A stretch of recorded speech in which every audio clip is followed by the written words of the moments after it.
Hi, everyone. Welcome to the Birmingham Committee on Foreign Relations.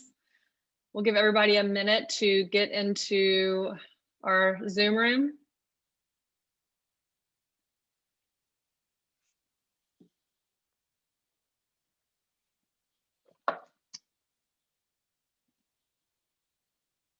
Hi, Charlie. Just saw your name pop up.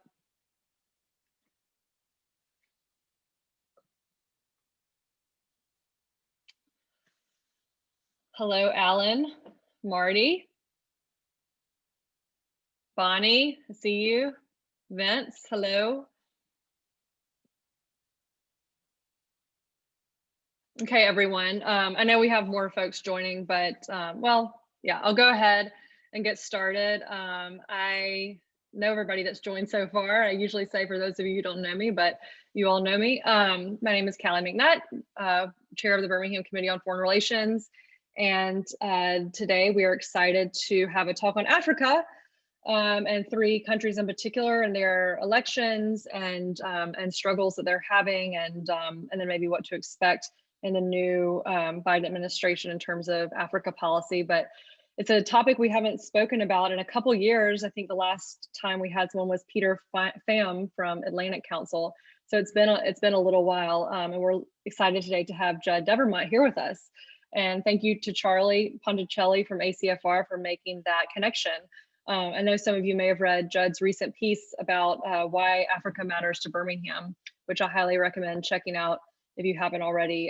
It's been in some recent emails and postings. But while we saw people joining, I'm going to go ahead. Well, let me remind you all about our next meeting. It's the last on our schedule, unless I add some more, for 2020. But next Monday, a week from today, at 1 p.m., I believe, we'll be having Eric Farnsworth from the Council of the Americas Society speak about Venezuela and the situation there. And I'm sure he'll be able to speak about some other regional issues. But I hope you'll join us to bring Eric Farnsworth back to Birmingham virtually. You may recall he spoke to us, I think a year and a half ago, also in Venezuela. And so we're looking forward to that. We're also having Carlos Izcaray, the Venezuelan conductor of the Alabama Symphony Orchestra, is putting together a Spotify playlist for us to play before and after our program and highlight some great Venezuelan artistic talent. So, okay, I am going to now introduce our speaker, Judd Devermont, who we're so pleased to have with us today. I know you've all seen his bio, but I will hit the high points just to refresh your memory. So Judd is the director of the Africa program at CSIS, the Center for Strategic and International Studies. Prior to joining CSIS, he served as the National Intelligence Officer for Africa from 2015 to 2018. In this position, he led the U.S. intelligence community's analytic efforts on sub-Saharan African issues and served as the DNI's personal representative at interagency policy meetings. From 2013 to 2015, he was the CIA's senior political analyst on sub-Saharan Africa. Mr. Devermont also served as the National Security Council Director for Somalia, Nigeria, the Sahel, and the African Union from 2011 to 2013. In this role, he contributed to the U.S. strategy towards sub-Saharan Africa, signed by President Obama in 2012. He also managed that process that resulted in the U.S. recognition of the Somali government for the first time since 1991. Judd spent 2 years working abroad at the U.S. Embassy in Abuja, Nigeria, from 2008 to 2010. He's also a lecturer at George Washington University's Elliott School of International Affairs, where he teaches a class on U.S. intelligence analysis on sub-Saharan Africa.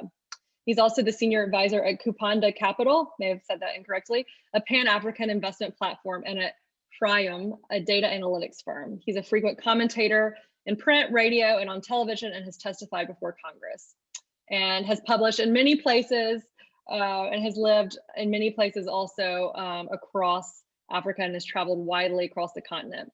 Has a master's degree in African studies from Yale and a bachelor's in history from UCLA. So with that, I'm going to hand it over to Judd to make sure he has ample time to speak to us, and then we'll answer questions. And again, thank you, Judd, for being with us. It's a pleasure to have you in Birmingham. Thank you so much, Kelly. I'm delighted to be here. My only regret is I don't have African wine or an African playlist for your members. I feel that I've come empty-handed, but no, it's really a pleasure to be here. We've been talking to a number of the Committee on Foreign Relations across the U.S. It's one of the best engagements that we do. So I'm just delighted that you're interested in African elections, and we can talk about some of the key ones coming up in the next couple of months, weeks. So do you want to, Kelly, give me host?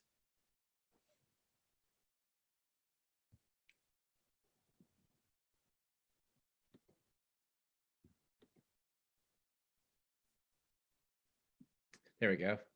All right, I'm going to share my screen.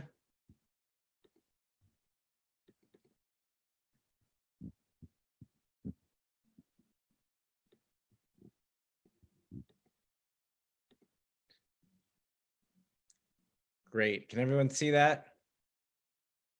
Kelly, can you see that? Great. I'm going to talk about 3 elections. Burkina Faso, which just happened yesterday, and they're still in the process of counting. Ghana, which is in December, and Somalia, which is in February. But before I talk about these 3 elections, I think it's really important to provide some perspective on where we are on the democracy and governance picture in sub-Saharan Africa. And then I think it will be a nice way to frame these particular elections. So let's start with that this is a landscape disrupted, unsettled. And this is what I want you to focus on. You've got this graph in front of you. Don't worry about the green. That's countries that are counted as free with no caveats. That's been pretty consistent.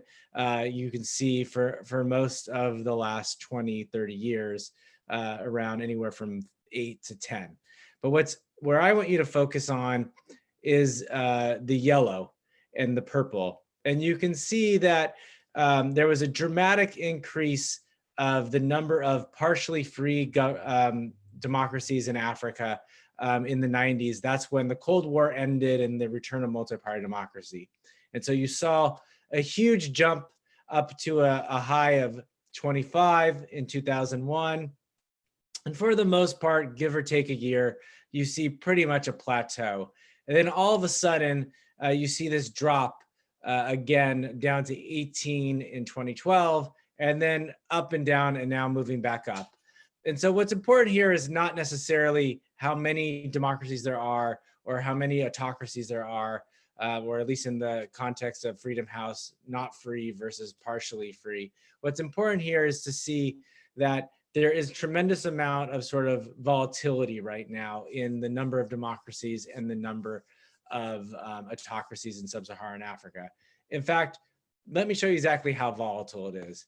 In 2019, we saw huge gains. Sudan, Ethiopia, Madagascar, Guinea-Bissau jumping 5 points. Sudan had previously been a dictatorship under Omar al-Bashir that sponsored gave safe haven to Osama bin Laden. Ethiopia had been a long time autocracy. And then you see these dramatic drops. Benin, this small little country next to Nigeria that had been one of the first countries to embrace multi-party democracy at the end of Cold War, dropping 13 points. Mozambique dropping 6. Tanzania, used to be one of our key partners in a democracy sort of stalwart in East Africa, dropping 5. So we're seeing a tremendous amount of volatility. And we're also seeing at the same time a huge amount of transitions of leaders. So between 2015 and 2020, we've seen 33 transitions of power, peaceful transitions of power in sub-Saharan Africa. It's not really important who these pictures are of, but there are various leaders who have come into power in that period. So you've seen half of the continent turnover. And of this half, almost all of the transitions that we've seen, most of them, or half of them, have been of incumbent party or incumbents defeats. So tremendous amount of volatility in terms of the number of democracies and the number of autocracies, but also in terms of leadership, changing of the guard, so to speak. And in some cases, I said, incumbents defeated.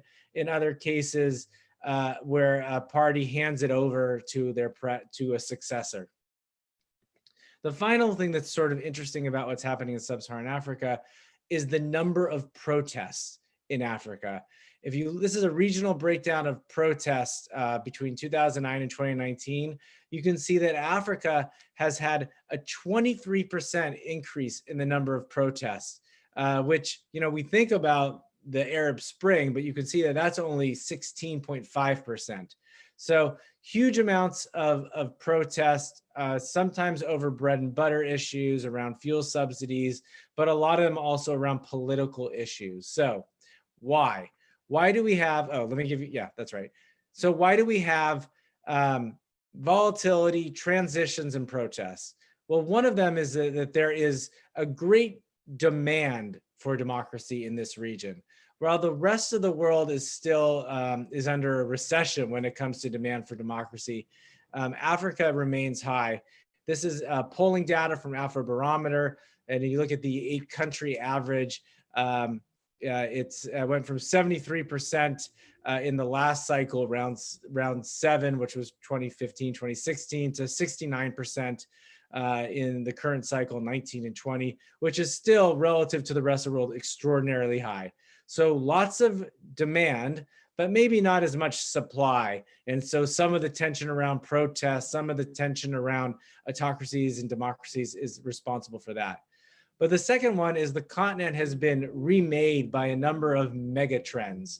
Some of them you may be familiar with, the fact that this is demographically a very young continent. The average age in sub-Saharan Africa is 19.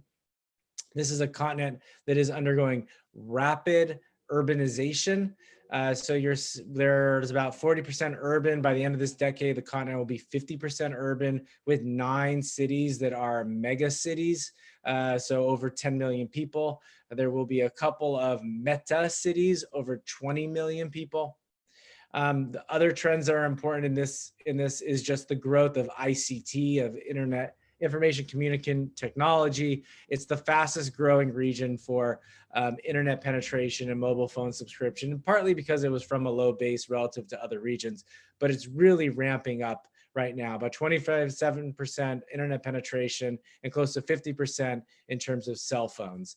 So these mega trends are creating a situation in where what I would say the rules of the road, the playbook between incumbents and opposition, between the governed and the governing, has been disrupted. And so we see this volatility right now because both sides are kind of working out what the new equilibrium will be, what will be acceptable in terms of norms. Are you able to extend your term limit? What does it mean to disqualify candidates? How do you use ICT and your cell phones to mobilize your supporters? What is the role of disinformation or misinformation? How do young people vote and think about their election? So all of these issues are coming together in a way that has created, this really interesting moment right now where we're seeing, divergence in the region, surprises, and also setbacks. And that's why when people talk to me about, well, what's the future of democracy in Africa? What I like to focus them on is that we are in this important window right now. And I'm not one who's going to say democracy is blooming. And I'm also not the one who's going to say democracy is on its back heels. What I want to focus people on is look at the way in which all of these key vectors that sort of help push towards democracy or push towards autocracy have been scrambled. And what will their ultimate conclusion will really be determined in the next couple of years as people start putting sides in. One of the best ways to look at this, obviously, is with elections. So as I said, I'm going to talk you through 3 elections, which I think will capture a huge amount of territory in terms of key trends and themes on the continent. We'll talk about Burkina Faso, which again just had its election yesterday. They're in the middle of counting. It's a country that is under a lot of security tension. We'll talk about Ghana, one of those countries that have been free, a free democracy for a very long time. And we'll talk about consolidation of their democracy. And then we'll talk about Somalia, famously thought of as a failed state, and what's its process for moving forward. So let's jump into Burkina Faso. Burkina Faso, once known as Upper Volta, is a former French colony in the middle of West Africa. This is part of the Sahel region. which means that it's semi-arid land. They have about 20.8 million people in this country. Their Freedom House score is partly free, like many parts of the continent, with about 56 out of 100. What's important to know about Burkina Faso is that in 2014, a long-standing ruler, Blaise Compaoré, who came into power in 1987 through a coup d'etat, was in power from 1987 until 2014. And the guy wanted to go for another term, and people went out on the streets, right? We talked about protests. People went out on the streets in huge numbers. At the forefront of these protests were young people and musicians, actually. A band named, an R&B band named Citizen Boyan was at the front lines. And eventually Blaise Compaoré was swept out of power. And they proceeded to have a transition to a democratic rule, into a democratic election, which resulted in the election of the current president. His name is Roch Kaboré. So Compaoré out, Compaoré in. And maybe I should write this down, but you'll see it in the next slide. But in that time, in that time between that transition and now, we've seen violent extremism really become a perennial problem, for an enduring problem for Burkina Faso. It is the epicenter of the violence right now in the Sahel. And as they approached elections yesterday, they faced a huge challenge, which it just wasn't safe to have elections in many parts of Burkina Faso. In fact, there is no voting in 5 of Burkina Faso's 13 regions. So 400,000 people did not vote or could not vote because of violence. That's 7% of the electorate. And that's not including the million or so refugees that have spilled out of Burkina Faso in the recent years. So the candidates is the current president, Roch Kaboré, who easily in 2015 got 53% of the vote. He faced, I guess I should say, a bunch of different players. Not all of them are really important to go through, but Zephyrin Diabre, who is the guy in the coat without a shirt under it. He's a longstanding opposition leader. He was very prominent in the uprisings in 2014. Eddie Kamboya, he is of Blaise Compaoré's party. There's a former foreign minister, a former prime minister, and then just one last person I want to point out, which was the former prime minister during the transition, Yakuba Isaac Zida, who had been very involved in the uprising and sort of took over, the military sort of during the protests took over. So with a very crowded field, there's questions about whether or not they'll get to a second round, but the reality is they haven't got there, haven't had a second round since 1978. And looking at press reports just today, Compaoré is leading in the votes that they've gotten. So he probably won't do as well as he did in 2015. He doesn't have a lot to sort of campaign on, given the insecurity and the poor economy because of COVID, but he faces this fragmented group of opponents, and he's got the incumbent advantage. So what are the implications? Why is it important to talk about Burkina Faso? As I said earlier, this is the epicenter of Sahelian violence. The number of people who have died because of this violence is extraordinarily high. You can look at some of these graphics and see that in 2020, there has been 2,254 people who died in violence, and that compares to 1 just 10 years ago. So you can see also where it's spread, mainly in the Northeast and in the East. So the one is just where Burkina goes has a lot of impact on where the region goes. And how it connects with the election is that they had to prevent voting in a huge part of the territory for 5 regions, 7%. And so while there was a fairly good elite consensus around the fact that they needed to not vote there, they couldn't, safely vote. this voter disenfranchisement and the fact that some of the opposition is already claiming that there's rigging could allow the jihadists to find new people to recruit, right? The state is not allowing you to vote. It was rigged, etc. Maybe there's a different alternative. So I think that's one of the things that we will look at. And the last one is just democratic disillusionment under Kabore. So again, a lot of enthusiasm for his assumption of power in 2015 with the casting away of Blaise Compaoré, his predecessor. But many Burkinabe, people from Burkina, will look at Compaoré and say, well, were we better off in a democracy because we didn't have this kind of extremist violence back then?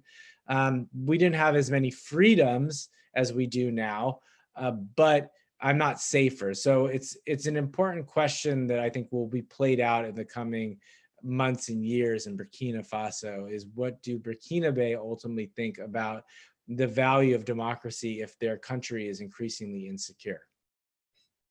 So why don't we move to a country that doesn't have any questions about democracy, and that's Ghana. Ghana's election will be next month, December 7th. They have a population of 29.3 million. Their Freedom House score is 83 out of 100. It's one of those, under 10 countries that have consistently been free. And Ghana, which really from 1960 until the 1980s was a basket case of coup d'etat after coup d'etat, is now one of our democracy darlings in the region. Since 1992, they've had competitive multi-party elections, and they've had 3 transfers of power between parties. Ghana, unlike some of the other countries that I've talked about and will talk about, is a really stable 2-party system. The NPP, the New Patriotic Party, which is in control now, and the NDC, the National Democratic Council, which is in the opposition currently. Some of the issues that are playing in this election is transparency, particularly around COVID. And it's remarkable that this is an issue because no country that I have seen since COVID outbreak has spent as much time thinking about how to vote during COVID than Ghana. But again, it tells you the level of sort of democratic experience and expectations. As a democracy, there are concerns about disinformation and the way that social media is manipulating partisan politics, just like there are in our own country. And then they've had this persistent issue around vigilante groups. So the different parties having youth militias or youth gangs that sort of support them, whether they are directly or indirectly connected, and then they sort of harass voters. So those are some of the big issues for this elections. The 2 contenders, again, only really 2 matter here, is the current president, President Nana Akufo-Addo, and he faces John Mahama, a former president. This is the 3rd time these 2 guys have faced off, right? They've faced off in 2008, in 2012, and then in 2016. And these elections are super close. There is really only one swing part of Ghana, which is the main capital, Accra. The Accra region is really the one place you need to win. Most of the rest of the country, the West will vote for Akufo-Addo and for the NPP, traditional Ashanti homeland. And then the East and parts of the Muslim North will vote for the NDC, for John Mahama. So it will be a very close election. And the implications are, if they succeed, it will further cement Ghana's reputation in a region that is experiencing backsliding. So north of Ghana, in Mali, there was a coup. To the west of Ghana, there has been leaders who have gone for 3rd terms, who have amended the constitution, like in Cote d'Ivoire and Guinea. And then to the east of Ghana, a country like Benin that we talked about, that had a 13-point decline in its democratic scores. So that's one of those issues, is will Ghana, along with a country like Senegal, remain a democratic standard bearer and pillar in West Africa? The second point is really around the economy. And this is a very important economy for the region, but they've had a terrible time under COVID, in part because it's connected to the rest of the world. But they also have sovereign bond issues. And this is a quote from a key economist who said, Charlie Robinson of Renaissance Capital, and said, Ghana's external debt today is probably the riskiest bond we would still recommend investors to hold. So it's at the tipping point between junk and hold. And so how the next government, whether it's the current team or the next team, regains confidence of the international market and gets under control their economy is really important. We had the current finance minister, Kenafori Atta, at an event at ours. He's been very outspoken about some of the challenges for African economies during the pandemic, and I'm happy to chat about that in the Q&A. So we talked about a country that is undergoing greater insecurity. We've talked about a country that is a democratic standard bearer. And I want to follow up with one last country for our conversation, which is Somalia, a country that I, excuse me, a country that I was responsible for when I was at the White House, which, most Americans think about Black Hawk Down and they think about insecurity. But they have been having elections over the past couple of years. And so I want to kind of give you a sense of their trajectory. So their election will be on February 8th, 2021, day after my birthday. Their population is about 11.8 million. Their Freedom House score is 7 out of 100. So, that's the bottom of the 3 countries we've looked at. They will have an election, but it will not be one person, one vote. There's lots of debates on whether that means they're even a democracy. But essentially, the country is too insecure. The government's reach is too limited to have a traditional one person, one vote. So what they have been doing, and this is the case in 2012, and then in 2017, and now again in 2021, is that there is a process in which clan elders, so traditional society, elders who represent their community, will nominate delegates, and those delegates will then vote on the members of parliament at the national level. And then that will all happen next month. And then those members of parliament in February will vote for the president. So they are representing their communities, but it's like indirect democracy at best. So that's where we are in Somalia. There are a host of candidates. One of them, and there's lots of former presidents. So the picture of the 3 gentlemen together, in the middle is the president Farmajo, but to his left and right are his immediate predecessors, President Hassan Sheikh Mohammed and President Sheikh Sharif. So there are some of the big names in this race. And then on the other side of the slide is Farmajo's former prime minister, Kere, who had formerly been a businessman who ran an oil company. That is probably a very small group of the current candidates. And what's really interesting about Somali elections is that the incumbents are rarely returned. They rarely are able to win elections a second time. So Farmajo's incumbency, unlike Kambore's, may not do him very well. And it's very difficult sometimes to anticipate who will actually win this election. It's not necessarily, could not be any of these gentlemen. In fact, Hassan Sheikh Mohammed, who was the president who won in 2012 when I was at the White House, was on no one's radar. He was a civil society activist. But because of these elder voting and because it's all about particular MPs, there aren't really political parties, or they're very nascent at this point in Somalia. There's an opportunity to sort of bandwagon around a candidate who is sort of viewed as the lesser of all evils, or just someone who you think will be more responsive to your community's needs. So it's going to be a really fascinating election when it happens. Of course, the implications are, will this election be just one more step in Somalia's slow, bumpy, backwards and forwards return from state collapse that has been the case since the 1990s?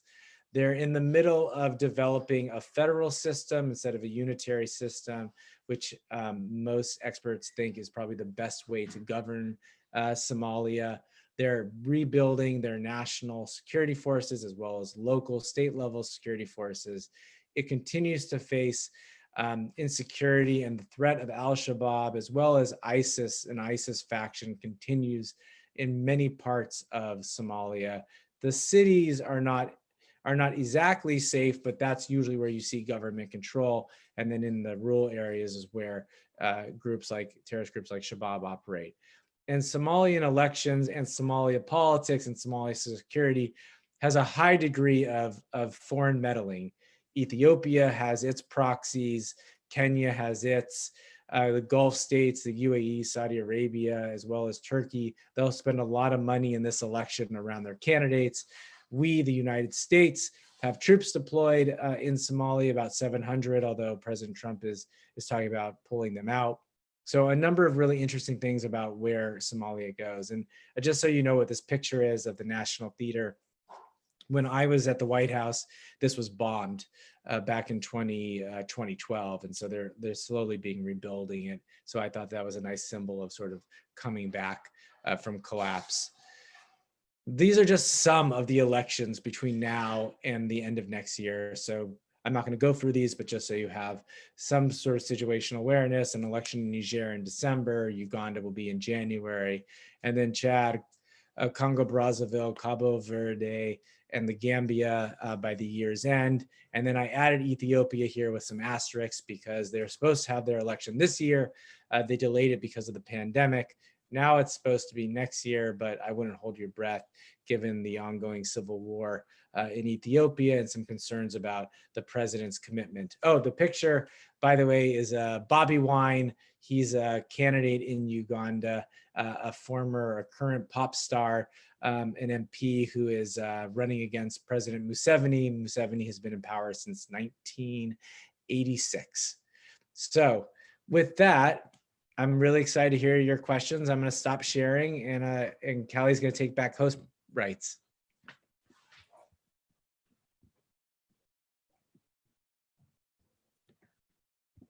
I think I may need to give it to you. Oh, let me see. Well. Here you go. Okay. Can you hear me? Yep. Okay, cool. All right. Thank you so much, Judd, for that overview. I wanted to try to decide where to start. You had posted a really interesting article, since you ended with Somalia, I'll start with Somalia for a question, about negotiating with AlShabab. I thought it was a really interesting take, just in terms of figuring out their security situation. It talked about using the U.S. talks with the Taliban as a lens to look through, like, is it okay to negotiate with terrorists who are, killing civilians, but also they're plotting attacks outside of their country. So just curious to get your take on that.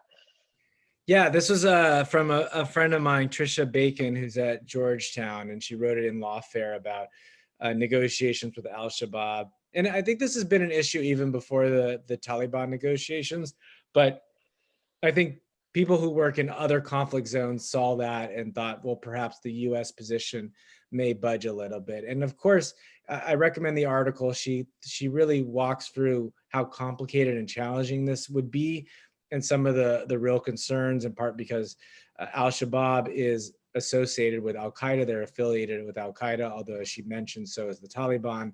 But it comes down to the fact that the Somalis are unlikely to win the war against AlShabab.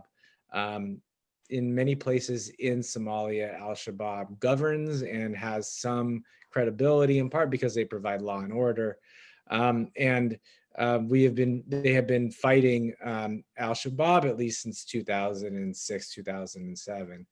So I think that there should be consideration of this as an approach, at least testing the water. I feel the same way about parts of West Africa, and seeing, what you can get from it in terms of, these are Somalis that are part of Shabab. So I support the idea. I think in practice, it would become a lot more difficult. I think it's a question of whether you negotiate with the top leaders or more lower level or mid-level officers and commanders within Shabab. The Somali government has played with this in the past, or at least around defections. They kind of shot themselves in the foot because they were able to secure a really big AlShabab defection, a guy named Mukhtar Robo. And then when Mukhtar Robo wanted to run for office, they arrested him. So it wasn't a great sign to Shabab that you could come back and be rehabilitated. But yeah, I think it's worth a shot, and with all the caveats. Gotcha. And then moving back to the West, back to Burkina Faso. I know you had mentioned the high demand for democracy in Africa, and I know that prior to the current president, there had been a lot more stability, and people had kind of spoken highly of Burkina Faso as kind of not necessarily a model, but it was a place that there was more freedom of expression and ambitious development goals, et cetera, stability, tolerance. And I'm curious to know what your policy recommendations would be for, I guess, how can the U.S. ensure that this quest for democracy, this high demand, stays in a place like Burkina Faso? What would your recommendations be? Yeah, I mean, I think this is about addressing the fact that it's in short supply. Even in Burkina Faso, which is now under some greater freedoms than it was under the previous regime, there have been crackdowns on journalists. In particular, there has been lots of extrajudicial killings by the security forces. So those are some of the places that we need to be working on. Like, being a democracy doesn't mean just that you have elections. It also means that you're consistent with your laws and your values, and you don't abuse your people. And I think the US has actually stood up and talked to the Burkina Bay leadership about the extrajudicial killings, because it's one, against the laws of warfare, and two, because it doesn't really help the counterterrorism or counterinsurgency cause. In fact, there's this really interesting study from the UNDP that says that 71% of former militants said they joined an extremist group because they, a friend or a family member, were detained or tortured or killed by the police forces. So the US government has worked to communicate some of these issues around EJKs, extrajudicial killings. They've done a less consistent job, particularly under this administration, around crackdowns in civil space, particularly around journalism. So that's the best way, I think, to do this, is to continue to make sure that we are protecting civil space, giving a platform for civil advocates, encouraging dialogue, investing in the media, and hopefully that will be sufficient even when there is deep unrest in certain places because of Islamic extremism. And I'm curious also to know what you're hearing from your colleagues and folks that you know on the ground in Africa as they have watched the US election and aftermath, what their views of that might be and how that might be influencing their opinions of democracy. Yeah, it's really interesting, Callie. So we have a project that we do called Africa Reacts, and we started it back in February, or January, actually, I should say. And we asked a group of thought leaders, African thought leaders, academics, journalists, a lot of journalists, what they thought about our politics, which surprisingly doesn't happen a lot in diplomacy. We talk a lot about their politics. We never ask them what they think of Donald Trump or Hillary Clinton or Joe Biden. But we did this exercise. And so we did, the first one was on the Iowa caucuses, which you remember had some technical glitches. Then we did Super Tuesday. We did the voting in Wisconsin, which was the first primary under COVID. We've done the debates, the RNC and DNC, and then this election. And I thought, quite honestly, that there would be a lot of cynicism within these little contributions, that many Africans would say, you claim that you are such a great democracy and look at the kind of mess you're in. And that's not 90% of what we got. 90% of what we got was a deep sense of loss. for for America and what America stands for, and a hopefulness that America will sort of be able to heal itself around some of these questions about democracy. You know, that doesn't mean that when the US government does a statement about elections in Africa and says, and doesn't name any of the countries that are going to have the elections, that Africans aren't going to find that very frustrating or find it a little bit rich when we're being critical of specific elections, given where we are. But I think that what's important takeaway is the sentiment and the desire for America to be a standard bearer and an inspiration for global democracy, and still a view that America underwrites democracy globally. So there is a lot of, in my experience with this process and talking to colleagues and African friends, a hopefulness that we may turn the page and sort of re-embrace democracy and governance as a key priority. Okay. Let's see, I have a question here about the violent extremist groups in Burkina Faso from Caitlin. She asked, let's see, could you speak a little bit to the drivers of violence in Burkina? Also, is the violence connected to groups like Boko Haram or ISIS affiliates? Okay, that's a great question. Thank you, Caitlin. So there are a couple of different groups that operate in Burkina Faso. It's mainly a group called JNIM, which is an affiliation of Al-Qaeda and local groups in the region. So it's an Al-Qaeda affiliation.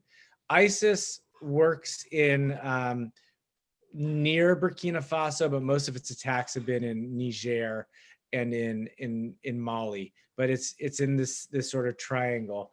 Boko Haram doesn't really affect Burkina Faso. That's primarily a Nigeria, Cameroon, and Niger problem. I would say that the drivers have been a couple of different things. This is a region in that northeast quadrant that you saw on the map that is largely predominated by the Fulani ethnic group that has been marginalized. If you look at sort of maps around vulnerability to just vulnerability, like socioeconomic vulnerability, it's the worst in all Burkina. This is a region that has the less ability to project. The state has less ability to project power into this region. So I don't know, Topaz, if you can share the piece I did for Frame, but I used vaccinations as a proxy for government reach. This is the worst region by far, like very limited government reach. And as Mali, just to the north of Burkina Faso, blew up and that conflict spread, those fighters and groups started moving further and further south into Burkina, and they were able to play up on these grievances, particularly amongst the Fulani in northeast Burkina, and they were able to create a foothold there. There's a Burkina group called Ansar Islam that operates there. It's connected to JNIM as well. But I would say it's a sense of disenfranchisement, low socioeconomic conditions, poor economic conditions, and opportunism by these groups like Al-Qaeda, JNIM, et cetera, that already operate in the area. Okay. All righty. We have a question. Okay, Bonnie, I'm going to go to your question because that was on my mind as well. Bonnie asked, how does China fit into all of this? And I would add to that, I think in your piece, which another piece Judd wrote recently, which I really recommend. I can't remember the exact title, but I shared it, talking about bringing back these delegations of African leaders, heads of state to the US, like we used to do, I guess, in the 60s and 70s, and really not just taking them to DC for the typical kind of State Department and then going to New York to the UN, but really taking them to cities outside the Beltway. I was going to say real cities, but cities to show American entrepreneurialism and dynamism and different cultures, et cetera, et cetera. And you had mentioned countering China and other influences in Africa. So yeah, if you could just speak to how all the things you would suggest the US do in these countries we're speaking about also fit kind of our foreign policy goals in terms of counterbalancing other big players like Russia and China. Yeah, that's great. It's a lot in there. So let me first talk about this piece that I'm really proud of, and I'm glad that it resonated with you too, which we called Rediscovering America. I'm kind of a nerd when it comes to U.S. well, I'm a nerd period, but particularly when it comes to the history of U.S. policy and U.S. diplomacy. And when I was looking through some of the archives, I was surprised how often that we took African leaders and many leaders to Disneyland. That was on the trip, right? You go and you take the picture with Mickey, maybe you meet Walt. And so then I was like, well, we wouldn't take them to Disneyland anymore. Where would we take them? But through that question, we realized, a colleague and I realized there were some very extensive 11-day trips that many leaders took. And some of the most popular destinations, in addition to Disneyland, was Cape Canaveral, right? Was the Tennessee Valley Authority, was Colonial Williamsburg. And what were they trying to do? They were trying to convey a sense of our history. They were trying to show our innovation, our ingenuity. And then in addition to those trips, they would go to visit Martin Luther King's grave in Atlanta. They would go to Honolulu to understand indigenous communities and that history. They would go to Fresno and Texas Tech and talk to local entrepreneurs there. And so it seemed to me that this was a history worth reviving, because yes, it could increase trade and investment. I think it would be a nice showcase for U.S. values and what we stand for in the world. And it also has to do with countering China, as you said, Callie. If you're a leader that goes to China, you almost certainly are going to meet President Xi. You're going to go to the Wailing Wall. You're going to go to a factory. I mean, they take them on a grand tour. They really fet them. That's not the case anymore in America. So not only do they generally only go to Washington and New York, and maybe they do a diaspora trip, depending on the country. President Trump has only met with 2 African leaders in the Oval Office as he came to power. So that was President Kenyatta of Kenya and then President Buhari of Nigeria. So we're just seeing not the kind of level of engagement. Even under President Obama, though, it's not going to be as sort of every single leader like she would do. So I think that there's a real opportunity to use the American tour to give something special back, to compete with China in a unique way that I think shows our diversity, and also has all these benefits in terms of, what we really need to be doing is rebuilding partnerships with many of our African countries in the wake of the last couple of years. So that's a little bit. I can expand more on China and its trade if you'd like, but that's just a little peek. Let's see.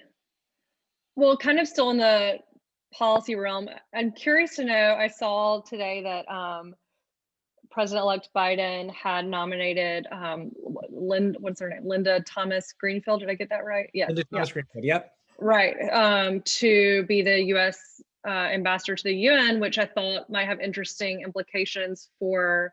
I mean, given what was her role? She was Secretary of State for Secretary for Africa.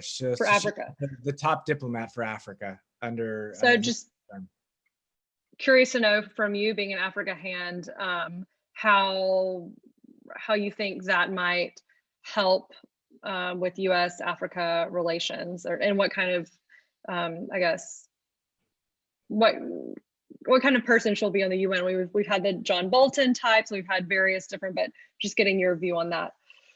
Yeah, so I know Linda very well because I've spent my career in government working Africa as she has.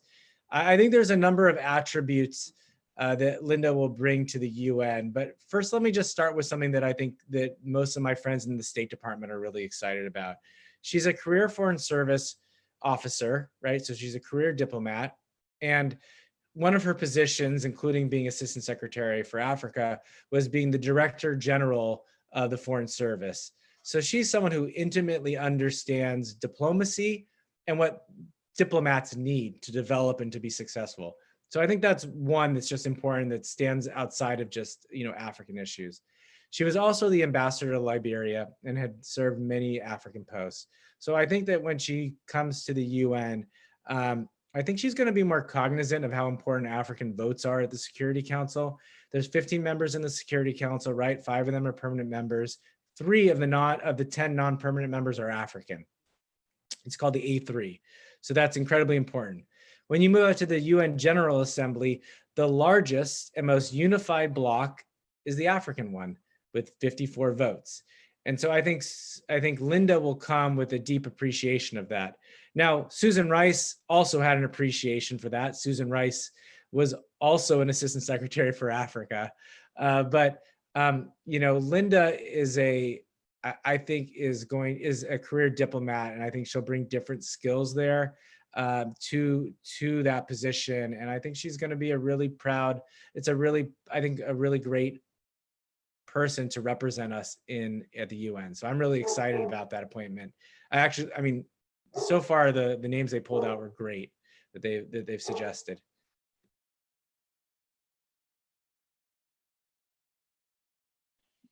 Sorry, was muted. Okay, so Vince has a question. Now we're going to focus on trade. One of our members, Vince, asked, to what extent do you think the new Africa Free Trade Agreement will make democracy more palatable in the continent? That's a great question, Vince. So just for those who aren't tracking, they signed an agreement to make a continental free trade agreement. It will be the largest free trade area since the creation of the WTO. It will have a nominal GDP larger than India. And it's what both early independence leaders as well as business community leaders today have wanted for a very long time. It's just quite frankly difficult to invest in Africa and scale when some of these countries are so small, like Burkina Faso or the Gambia, etc. So it's got a tremendous amount of potential. It's got a couple of key hurdles, which is on implementation. Great to have everyone sign up. Great to have the necessary number of people to ratify it, but actually working through interstate trade, even in regions that have already integrated fairly well in Africa, there's lots of hiccups. So, we're going to have to be mindful, and we're going to have to work with the Africans to actually create trade arrangements that make sense for them, that they implement. And then, how does it work for the US, which has trade with relations with Africa is under 2%. I do think that good trade and investment goes hand in hand with democracy, because one of the most important things for trade and investment is rule of law, right? That if there's corruption, then that is exposed by your journalists and prosecuted by your judiciary. That there can be commercial mediation when necessary, that politicians are responsive to their publics, and particularly around the state of the economy. I think that if there is greater trade and investment between the regions, and then between the regions and the rest of the world, it, in theory, should improve on some democratic practices. That's not to say there aren't countries like China, obviously, that do a lot of trade investment, or Rwanda, or formerly Ethiopia, that aren't democracies. But I think that when you look at a tally of countries that have booming economies and that have good trade relations, the majority of them are democracies globally.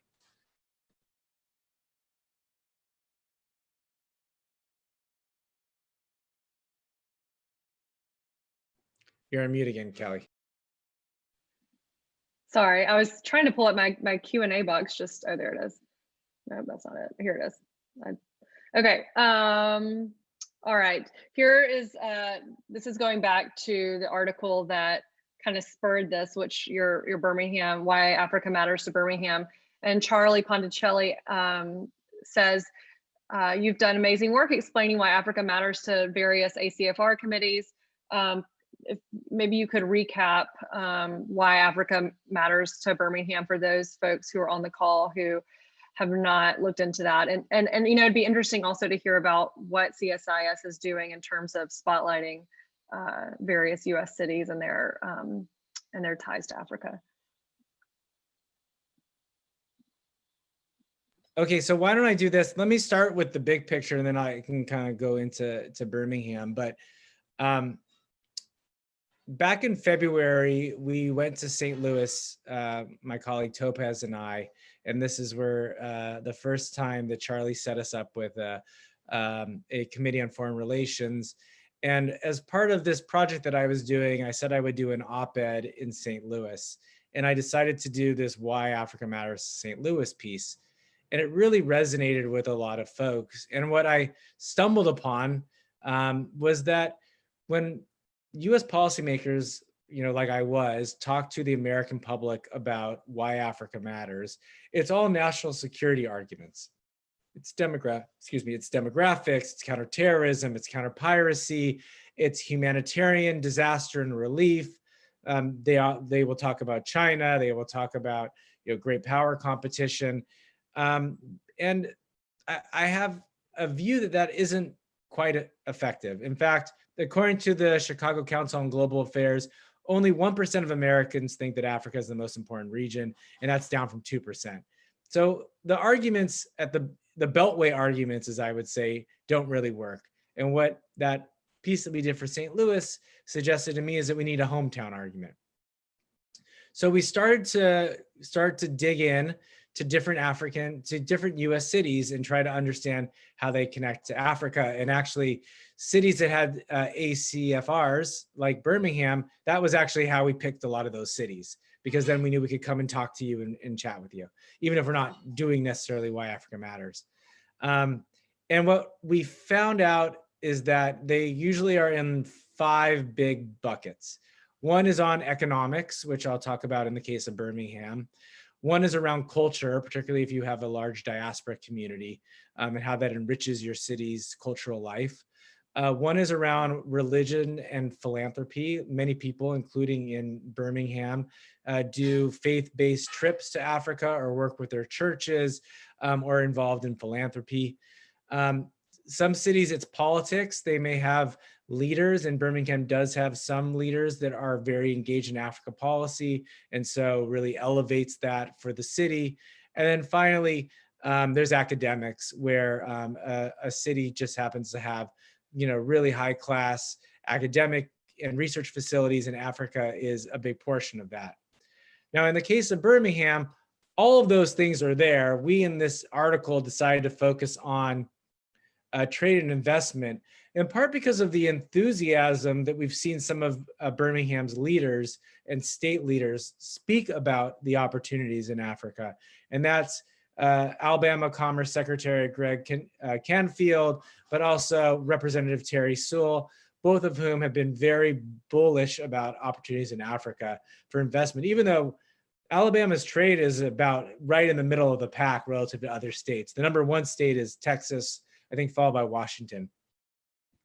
But we looked at sort of that, and then we looked at sort of the desire for greater trade, and the fact that there's a number of construction companies, transportation companies, pharmaceutical companies that are trading in African countries. One of the ones that I thought was really interesting is BL Harbor International, which is here in Birmingham, and has built 21 military and diplomatic facilities in African countries. So that, if you expand beyond that, then you can look at some of the other things that are underpin these economic links. And the University of Alabama, Birmingham has received millions, multi-million-dollar grants to look at particularly OBGYN issues in a host of countries. We've seen a number of leaders who have gone out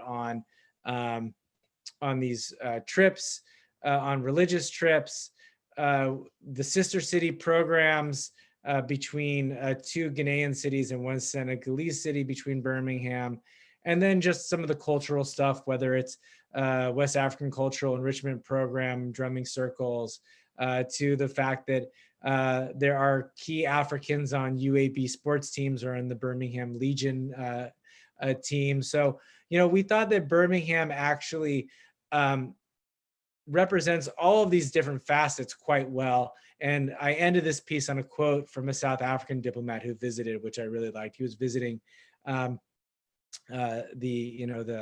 16th Street Church, and he said, we share a similar history and probably similar destinies. So what we've done, Callie, is we've taken these particular deep dives that we've done on 15 different cities. And next month, we will have an interactive that will be for anyone's sort of use. Where's my, hold on 1 second. There we are. Oh.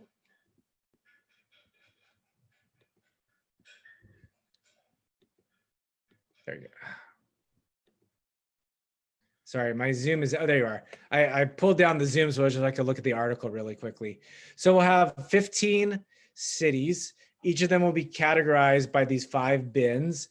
We'll have people from those communities talk about their connection with Africa. We've got not only someone from Birmingham that Callie introduced us to, but we have a young man from Ghana who was involved in a Mormon church missionary, initiative. So he talks about Salt Lake City. You'll be able to see the trade broken down by state. You'll be able to see one of these videos of African leaders on the 1960s trips that we talked about. So we have one of the former Nigerian prime minister visiting the Tennessee Valley Authority. So we hope that this will be a way to catalyze and excite people about what the hometown argument should be and try to have a much fuller picture of why Africa matters.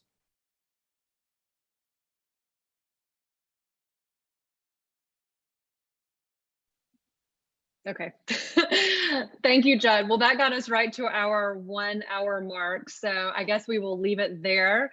We've gone through most of our questions. So thank you so much for giving us that awesome overview of those elections in Africa and why what's happening on the continent should matter to us in Birmingham and to the US more broadly. So we hope to have you physically in Birmingham at some point in the future and look forward to seeing your video discussing Birmingham's ties to Africa. So thank you so much for this opportunity. I'll bring South African wine next time. Sounds good. Thank you. And I hope to see everyone on the call on Monday afternoon. Thanks so much. Bye, everyone.